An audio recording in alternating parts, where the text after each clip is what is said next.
Merci. Pour commencer, est-ce que vous pouvez nous expliquer déjà ce que c'est que Adecco?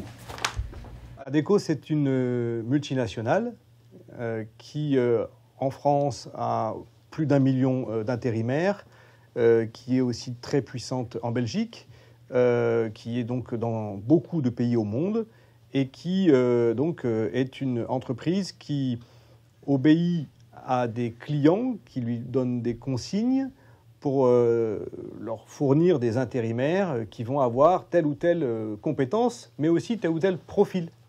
Et donc, c'est une entreprise intermédiaire de l'emploi qui fournit des intérimaires à des entreprises qui veulent remplacer quelqu'un qui est parti en arrêt maladie, par exemple. Qu'est-ce qu'il leur est reproché dans cette affaire précisément? Il aurait reproché d'avoir systématisé l'obéissance aux ordres de discrimination qu'ils reçoivent de la part d'entreprises dans le domaine de l'hôtellerie-restauration. Ça veut dire que pour pouvoir être sûr de satisfaire un ordre raciste, ils ont systématisé le fichier des Noirs, le fichier des Blancs. Et quand une entreprise leur dit « je ne veux pas de Noirs », eh bien, ils vont dire « on ne va pas prendre un PR4 ». C'est comme ça qu'ils avaient fiché les Noirs. PR4, ça voulait dire, dans leur terminologie, ça voulait dire noir. Voilà, P, ça voulait dire présentation. Oui. Présentation 1, c'est les Blancs avec une bonne présentation. Présentation 2, c'est les Blancs avec une mauvaise présentation. Présentation 3, c'était pas utilisé, ou alors c'était utilisé pour les Maghrébins. Et présentation 4, c'était les Noirs. Donc pour eux, la plus mauvaise présentation, c'était d'être noir. Et c'était pour pouvoir facilement faire le tri, parce que les consignes de discrimination étaient données en même temps que la commande, et il fallait faire vite. C'est-à-dire qu'il faut remplacer quelqu'un qui est absent dans une cuisine, qui est absent à la plonge, qui est absent dans le service, et il faut faire ça rapidement. Et donc, pour éviter d'avoir à vérifier la photo d'identité de la personne, ils avaient eu besoin d'un code. C'est-à-dire qu'en fait, tous ceux qui avaient un nom à consonance africaine, comme Abdoulaye Coulibaly, ils n'avaient pas besoin, normalement, lui, qu'il soit codifié. Mais celui qui s'appelle François Cabrimol, eh ben, pour vérifier s'il est bien noir de Guadeloupe ou de Martinique, eh ben, ils avaient mis ce PR4. Et donc, ils avaient systématisé le fichage des Noirs, les Antillais, les Haïtiens, les Africains, avec ce code PR4. Et ils obéissaient à des ordres des clients qui leur disaient « je veux un BBR ». Alors, c'est encore un autre code qui était utilisé. « Je veux un bleu, blanc, rouge ». À l'époque, dans les années 2000, on est encore dans la période où il y a les fêtes du Front National, qui sont pelouse de Reuilly à Paris, depuis 1980. Jean-Marie Le Pen organisait la fête du Front National qui s'appelle la fête des BBR, bleu, blanc, la fête des bleus, blancs, rouges. Et ce code BBR était devenu le code de la discrimination raciale en entreprise. Racontez-moi comment vous avez découvert cette histoire. Qu'est-ce qui s'est passé? Qu'est-ce qui a permis que vous tombiez sur cette histoire incroyable de fichage ethnique? En fait, il y avait un salarié qui était en stage de master de ressources humaines de 6 mois dans l'agence Adecco Restauration à Paris, qui était basée à Montparnasse. Et il avait commencé son stage au mois d'avril. Au mois de septembre, il a dit « ça suffit, je ne peux pas continuer de faire ce qu'on m'a demandé. J'en ai marre, je trouve que c'est insupportable de faire ce qu'on m'a demandé. On m'a demandé de ficher les Noirs systématiquement. J'interromps mon stage, j'interromps mon contrat chez eux et je viens voir SOS Racisme. » J'étais à l'époque donc le vice-président d'SOS Racisme. Il est venu me voir et je lui dis « quelle année, juste pour là, on est en septembre 2000. Je lui dis il me faut un témoignage écrit. » Parce qu'il me dit « j'ai pas de preuves. C'est mon témoignage, c'est tout. Donc il me faut un témoignage écrit. » Et puis ensuite, il a fallu revenir sur un certain nombre de précisions à donner. Donc il a refait un deuxième témoignage le mois suivant. Et sur la base de son témoignage, j'ai demandé au président du tribunal de grande instance de Paris de me mandater un huissier de justice pour aller conserver des preuves. Parce que si j'avais simplement porté plainte, aussi bien les preuves allaient disparaître. Donc, pour pouvoir aller saisir les preuves, on a envoyé un huissier de justice. Il a saisi le fichier et il a constaté donc qu'il y avait 1500 intérimaires actifs dans l'agence Paris Restauration Montparnasse, 500 qui étaient fichés PR4.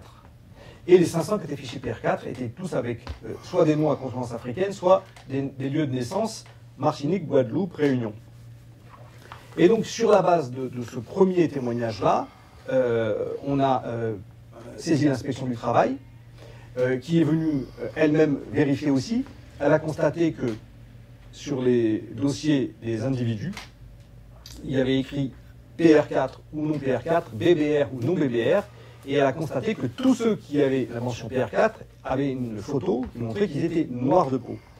Mais juste avant ça, je me suis présenté au lendemain du contrôle de l'huissier de justice avec une équipe de France 3, de Zinzine Boudaoud, de Stéphane Taponnier, qui étaient cachés et qui m'ont filmé et qui m'ont enregistré en entretien avec les dirigeants d'Adecco. Et là, les dirigeants d'Adecco ont avoué qu'ils faisaient ça. Et les dirigeants d'Adecco, pour être précis, ils ne savent pas que vous êtes enregistré, en fait. Vous les enregistrez à leur insu. Enregistrés à leur insu. Ils avouent que oui, on obéit à des clients et on évite d'envoyer les intérimaires noirs au casse-pipe. Ça veut dire qu'on évite de les envoyer chez ceux qui ne veulent pas des noirs pour éviter qu'ils reviennent bredouilles. Donc nous, en fait, on leur rend service en leur faisant ce fichage racial. Bien sûr, on ne les tient pas au courant. Et vous savez, dans le domaine de l'hôtellerie-restauration, la pression, elle est très très forte pour fournir immédiatement quelqu'un en remplacement. Et il faut faire vite. Et c'est pour ça qu'on a fait ce système de codage. Ils expliquent tout. Et un extrait de cette conversation va être diffusé sur France 3. Et à la suite de cette diffusion, il y a encore une autre personne qui 4 février 2001. Il y a encore une autre personne qui travaillait chez Adecco Montparnasse les 3 années précédentes et qui vient vers moi, qui s'appelle Carole, et qui dit « Mais moi, j'avais cet ordre surtout de la part d'un client qui s'appelle Euro Disney. Et cet ordre, il était extrêmement radical. Il ne faut pas dépasser 20% de noirs. C'est des hôtels prestige qui accueillent une clientèle internationale. Il ne faut pas leur présenter des intérimaires noirs. Donc la demande était très forte. Et elle dit, je leur envoyais 100 personnes par jour et je leur envoyais préalablement un listing. Et ils me rayaient des noms en disant non, il y a trop de noirs. Et ce client était intraitable parce que c'était la première fois qu'on avait signé un accord avec ce client. D'habitude, il passait par d'autres agences d'intérim. Et il dit, si vous voulez qu'on continue de faire appel à vous, alors que nous, on veut quand même des gens de qualité, eh bien, il va falloir que vous vous soumettiez à cet ordre de discrimination. Et elle dit donc, c'est pour ça qu'on a systématisé le fichier des Noirs, pour satisfaire Euro Disney et tellement d'autres clients. Et donc, à la suite de ce témoignage-là, j'en ai encore reçu un autre d'une personne qui s'appelle Sandrine, qui travaille dans une agence aussi en Ile-de-France, qui dit « Mais moi, le jour où en formation éthique, formation pour devenir un bon agent d'Adecco, j'ai dit « Écoutez, j'ai quand même du mal à comprendre pourquoi on utilise le code BBR, puisqu'on vous dit qu'on fait une formation contre les discriminations. Pourquoi moi, je dois utiliser le code BBR ?»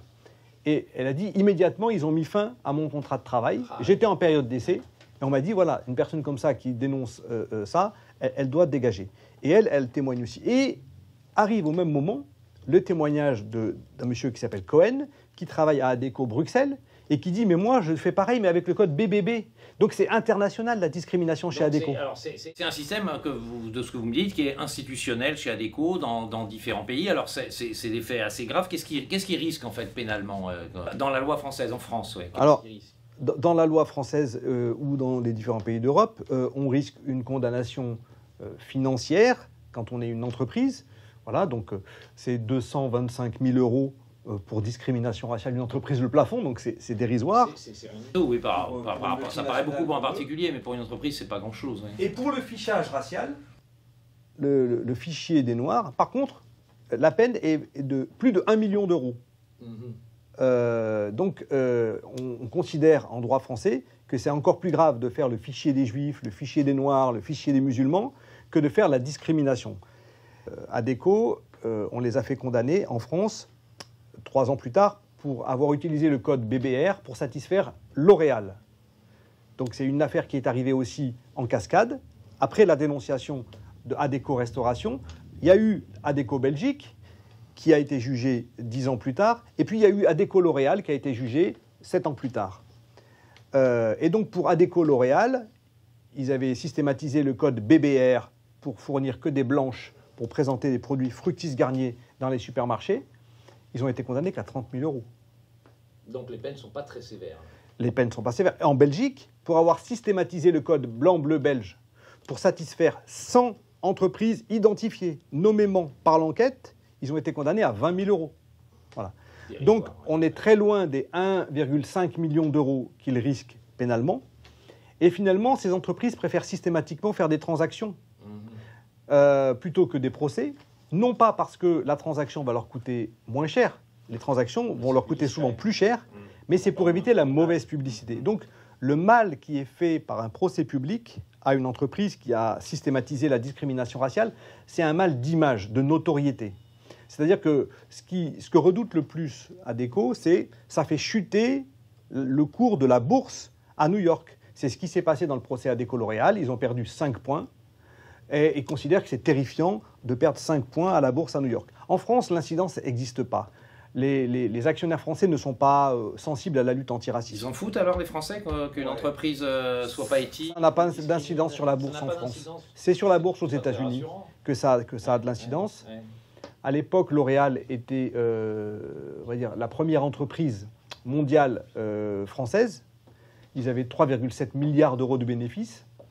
Et la publicité de cette sanction pénale contre L'Oréal a été communiquée dans 2200 journaux de la planète. Donc, c'est forcément l'impact à l'extérieur de la France qui va plus les préoccuper. Et donc Adecco, là où ça peut leur faire mal, c'est pas tellement les sanctions financières qui sont dérisoires, c'est la mauvaise publicité et peut-être un effondrement du cours de l'action.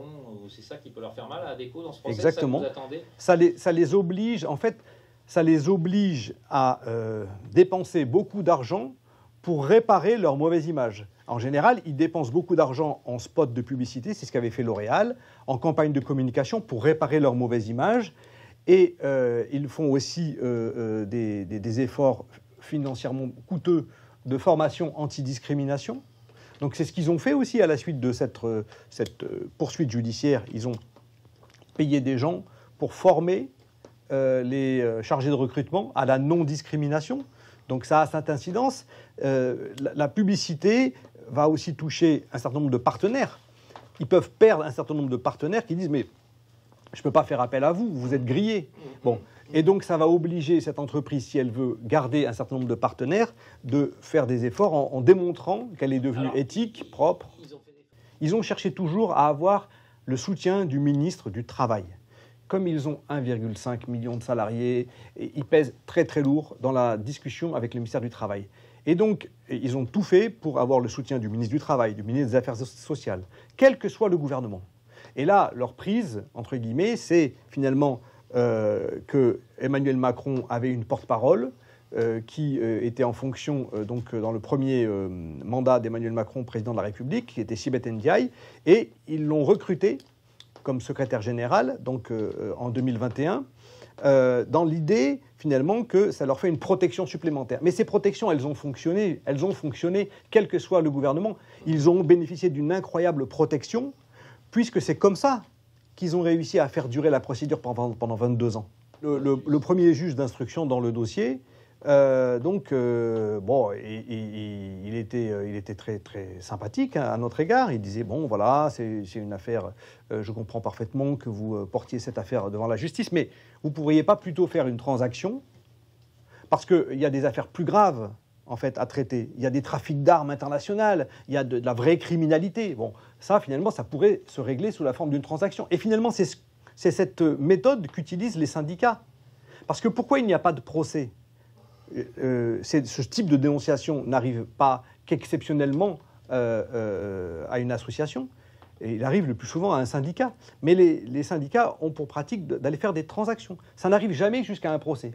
Et donc le juge disait... Bon, donc ça ne se sait pas, ça n'arrive pas dans le public. Voilà, le juge dit, voilà, il y a des affaires plus graves. Cette-là, vous pouvez faire... Et écoutez, je dis, il y a quand même 500 victimes.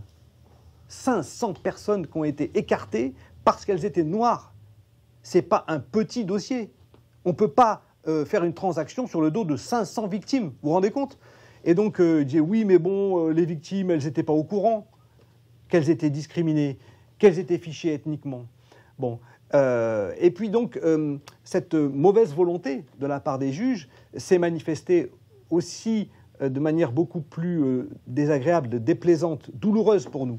C'est-à-dire qu'en fait, la ligne de défense qu'a adoptée Adecco, c'est la ligne la plus blessante et humiliante pour les victimes. C'est de dire finalement, PR4, ce n'était pas le fichier des Noirs, c'était le fichier des analphabètes, qui ne savent ni lire, ni écrire, ni compter. C'est ça leur défense, en C'était leur ligne de défense. Et de dire donc que ce n'est pas un fichier de gens de couleur. Il s'avère qu'ils sont de couleur, mais en fait, ils sont juste analphabètes. quand on a expliqué ça aux victimes, qui avaient pour certains des Master 2, enfin des DEA à l'époque, qui étaient toutes extrêmement instruites, elles ont été bouleversées de cette accusation-là, de cette diffamation, de ce... Ben ça, c'est facile à vérifier. Eh bien, quand j'expliquais à la juge d'instruction qui a succédé, que nous, on avait pris la peine de vérifier, c'est-à-dire qu'on avait appelé, on avait demandé au juge d'aller saisir les CV, il a refusé de faire une perquisition, et il a refusé de réclamer les CV à Adecco. Donc il a fallu qu'on appelle les gens. On a eu une centaine de personnes au téléphone, on a eu des parfaites conversations avec eux, donc ils savaient parfaitement s'exprimer en français, et on leur a demandé leur niveau d'études ou même leur CV. Et ils nous ont donné ces informations. On a transmis au juge en disant, écoutez, voilà, ils ont tous fait leur scolarité au moins jusqu'à la 3e, certains au bac, certains bac plus 2, bac plus 3. Ils ont fait leur scolarité en Guadeloupe, en Martinique, en banlieue parisienne. La majorité sont nés sur le territoire français.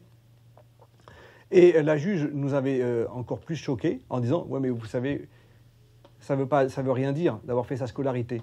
Moi, j'en connais plein des gens qui ont fait leur scolarité, qui savent ni lire, ni écrire, ni compter. » Donc, elle était prête à croire la version d'Adecco parce qu'elle-même avait cette idée que finalement, eh bien, ces gens-là, hein, c'est-à-dire ces Noirs, pouvaient parfaitement être analphabètes. Et quand à la fin, on dit, mais écoutez, s'il y avait eu des Blancs dans le fichier des analphabètes, ça aurait été quand même crédible. Mais là, il y avait 500 personnes qui étaient fichées PR4 et 2 Blancs. 2 Blancs sur 500. Les 1000 autres intérimaires qui étaient Blancs étaient tous considérés comme parfaitement lettrés. Pourquoi il n'y aurait pas eu de Blancs si c'était le niveau français de l'éducation qui était si faible qu'on pourrait sortir d'une 3e en France en ne sachant ni lire, ni écrire, ni compter. Pourquoi à ce moment-là, il n'y aurait que des Noirs dans le fichier des PR4 ? Et ça ne résistait pas, en fait, à la réflexion. Mais on avait en face de nous des juges de mauvaise foi qui étaient prêts à prendre pour argument les arguments d'Adecco. Mais pourquoi est-ce qu'on arrive à avoir des juges de mauvaise foi ? C'est aussi parce que la puissance d'Adecco se manifestait à tout bout de champ. Le fait qu'il soit tout le temps en capacité d'être respecté, reconnu comme partenaire dans la lutte contre les discriminations par le ministère du Travail, ça a influencé les juges en disant « Ah bon, Adecco nous dit qu'ils sont partenaires du gouvernement dans la lutte contre les discriminations, ils sont partenaires. Donc pourquoi est-ce qu'on ferait un procès à une entreprise qui est partenaire de la lutte contre les discriminations ?» Et donc j'alimentais les juges en disant « Mais écoutez, regardez, s'il n'y avait que le dossier français, mais il y a le dossier belge, voilà les éléments du dossier belge. C'est moi qui ai amené le dossier belge jusqu'au procès. Donc j'avais tous les éléments du dossier belge. La systématisation du code blanc-bleu belge. Et puis on a amené le dossier L'Oréal. On expliquait au juge, mais écoutez, sur BBR, pour obéir à L'Oréal, ils ont été condamnés en France. Pourquoi ce dossier-là, on n'arrive pas à le faire aboutir ? On espère que cette modeste interview pourra peut-être aider certains qui la verront à se manifester peut-être. Et merci de nous avoir raconté toute cette affaire incroyable de discrimination ethnique ou raciale apparemment systématisée à grande échelle. Merci beaucoup. Merci à vous.